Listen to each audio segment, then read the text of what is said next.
Hey, I'm Billy. And I'm Francis. And we're the Fuji Guys. Today we are going to look at some options for video with your Fujifilm cameras. And some very simple setups like the X-T20 with a little simple mic, all the way up to a fully rigged out video system. Gives you sort of an idea of what you can do with a Fujifilm camera sort of in the video side of things. So if you want to know more, keep on watching.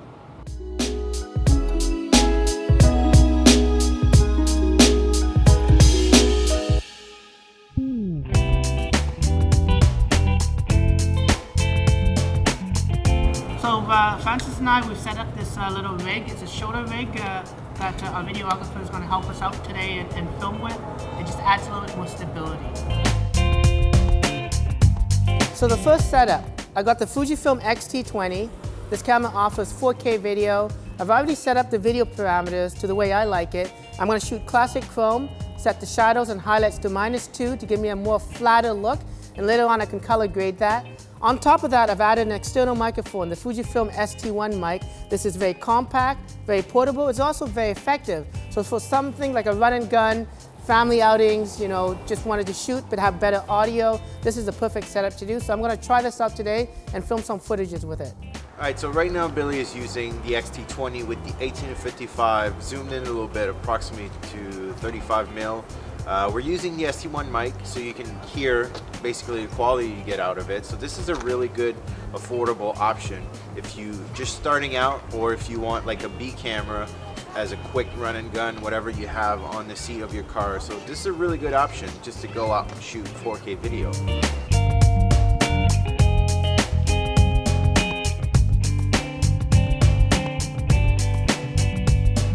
So next up we have something that can be really useful for your video if you want to improve the quality of it. It's not really expensive, it's just a gimbal. So if you look now, it's off, so it's balanced, but you see it's moving. But if I turn it on, you see it's just going to catch up. And then if you look, if I move, the camera is flying. So there's still a little bit of movement, but it really is compensating for any shake that you add. So this is really good if you want to do like an interview in the street where you're walking and the person is walking towards you. And if you just want to shoot nice B-rolls, you know, the fly cam just makes it really interesting and really smooth. So another cool thing with the gimbal is actually you can pan from up and down, and you can even go sideways if you want. So that really adds some motion. So you don't really have to move. You could even put this on a tripod and just pan simply like this if you want to have some sort of cinematic effect if you don't have a video head, for example. And actually, if you want, you can remove, for B-rolls, you can remove the microphone and you can actually reverse the gimbal to get some really low angles and make it really interesting.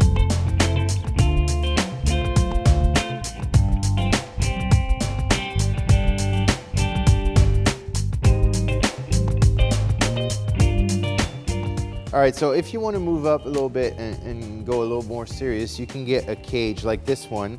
This one was sent to us by Small Rig, made for the X-T2, and then you can build up a shoulder rig for yourself if you want somewhat of a natural movement, not completely steady look.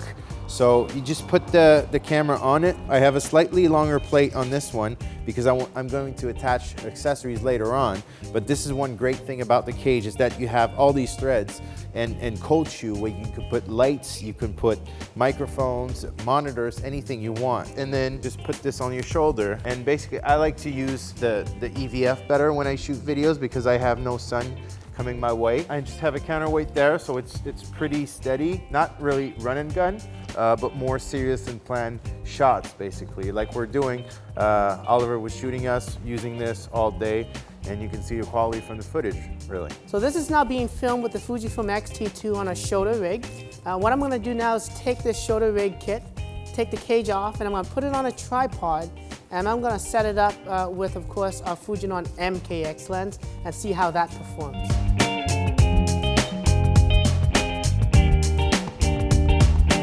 So we have the Fujifilm camera rigged up here. We got the cage, but we have it on a plate attached onto rods here. We also have the MKX lens attached. This is the 18-55 t2.9 Cine lens. I'm going to show you some of the differences of why a Cine lens is more expensive compared to a photographic lens. But we've also, because of the Cine lens, we've also attached things like a follow focus. There's gears on Cine lenses that allow us to attach it, and we'll start shooting and to test to see how this works out with the system. So if I've set the focus onto Francis, and this is fully zoomed in, but I'm going to slowly zoom out. You can see how smooth the Cine lens gear is, and how so cinematic it looks like. But as you can see, as I zoom out, Francis still stays in focus. And I'm going to zoom back in on him. So I control this by my hands here, but obviously I can move it really fast. But even fast, the gears are so smooth. And again, it stays right in focus. Of course, Cine lenses are fully manual. So you got these T-stops. As I adjust them, as you can see, it's very, very smooth and gradual. Right there is no dedicated stops. And T, of course, is actual transmissional light that's coming through here, but you can see it's just seamless. I'm using my little exposure meter to give me the proper exposure. I got my zoom controls right here in the middle ring. As you can see, it's very smooth. And the last ring is for focusing, but again, I have my follow focus that I can use, and I got pull focus quick or slow, how I want it to, and it's so smooth. So this is kind of the rig here. The monitor, of course, allows me to kind of see the scene a little bit easier, especially in bright sunny days.